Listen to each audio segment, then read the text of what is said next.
Le cadre financier pluriannuel, c'est le petit nom de ce budget sur 7 ans.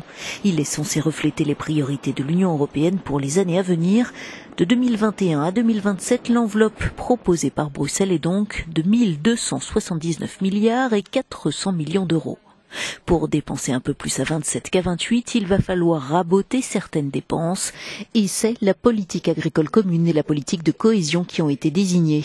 L'idée est de réduire d'environ 5% les aides dans ces deux secteurs qui pèsent très lourd, 37% du budget total pour l'agriculture et un bon tiers pour la cohésion, comprenez les aides régionales.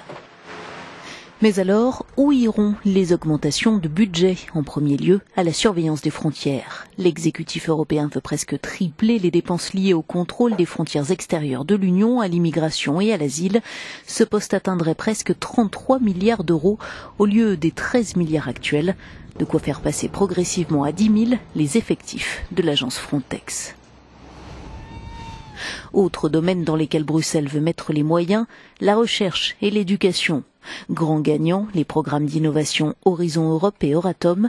Les jeunes ne sont pas en reste avec 30 milliards d'euros pour Erasmus+, et 1,3 milliard pour le Corps européen de solidarité. Pour financer tout cela, la Commission suggère de nouvelles ressources propres à l'Union européenne. Des revenus qui pourraient venir des permis de polluer, d'une nouvelle assiette commune pour l'impôt sur les sociétés ou d'une taxe sur les déchets plastiques.